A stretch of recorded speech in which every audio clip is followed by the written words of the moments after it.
যাকাত আল্লাহ রাসূল সাল্লাল্লাহু আলাইহি সাল্লামের যুগেও একজন ইহুদি মহিলা যাকাতের কথা শুনলো। শোনার পরে ইহুদি মহিলা বলে, আরে আমার তো অনেক সম্পদ, যাকাতের এত সুন্দর বিধান, যাকাত দিলে সম্পদ পবিত্র হয়, যাকাত দিলে সম্পদ বৃদ্ধি হয়। সুবহানাল্লাহ। আয-যাকাতুল ফিদ্দাতুল ইয়ামিনা, যাকাত সম্পদকে বৃদ্ধি করে। সুবহানাল্লাহ বলেন সবাই। ইহুদি মহিলা শুনলো, মনের মধ্যে লোভ আছে, যার একতলা সে যায় 10 তলা, এটা স্বাভাবিক। এখন ইহুদি মহিলা যাকাত দিল, যাকাত দেওয়ার পরে তার 100টা উট নিয়ে পরের দিন কাফেলা তার বাড়ির মধ্যে আসতেছে ব্যবসায়িক মাল নিয়ে। ইতিমধ্যে খবর আসলো যে মদিনার মধ্যে ডাকাত দল ধরছে, ডাকাত দল ধরে সমস্ত কাফেলার ধন সম্পদ লুটপাট করে নিয়ে গেছে। এখন মহিলার মেজাজ গরম। ইহুদি মহিলা, আরে মুহাম্মদ রাসূলুল্লাহ বললো কি যাকাত দিলে সম্পদ বৃদ্ধি হয়, এখন থেকে আমার 100 উট আছে, 100 উটের মধ্যে মাল আছে, সব নিয়ে গেছে না। আজকে যদি আমার সত্যি আমার উট যদি চিন্তাই যদি হয়, ডাকাত যদি নিয়ে যায়, মুহাম্মাদের কলার ধরবো আর ধরে বলবো তুই মৃত্যু। নাউজুবিল্লাহ করি সবাই।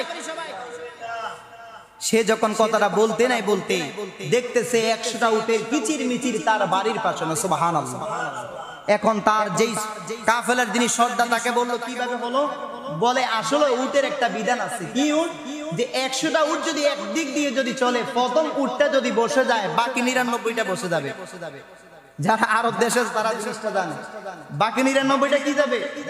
এখন প্রথম যে কাফেলার উটগুলো ছিল সেগুলোকে সত্যিই ডাকাতে ধরছে, কিন্তু এই মহিলার 100টা উট মালবাহী উটগুলা প্রথমটা বসে গেছে, এখন দ্বিতীয় 99টা বসে গেল।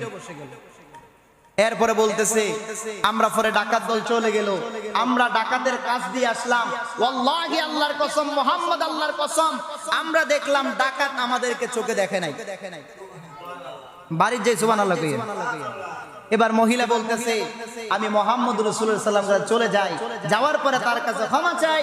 আর এটা আমার ধারণা, এটা আমার বিশ্বাস যে মানুষ যাকাত দিলে মানুষের সম্পদ কমে না, দিন দিন বাড়ে। সে বলে, ইয়া রাসূলুল্লাহ দেরি কইরেন না, আমাকে পড়াইয়া দেন মুহাম্মদুর রাসূলুল্লাহ লা ইলাহা ইল্লাল্লাহ। তাহলে যাকাত দিলে সম্পদ বাড়ে, আর আমাদের দেশে মনে করে যাকাত দিলে কমে।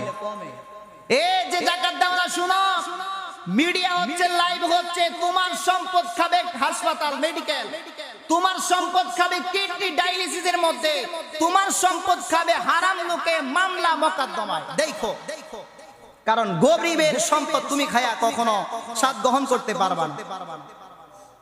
ইনশাআল্লাহ মিরপুরের মানুষ যাকাত দেয়, আলহামদুলিল্লাহ বলেন সবাই। কারা কারা যাকাত দিবেন যদি সম্পদে হাত তুলে দেখান তো। আরে দেন না, হাত তোলেন না। আল্লাহ এই লোকগুলা ওয়াদা করছে যদি যাকাত ফরজ হয়, যাকাত বিধান দিবে আল্লাহ, তাদেরকে কবুল করো, আমিন বলি সবাই।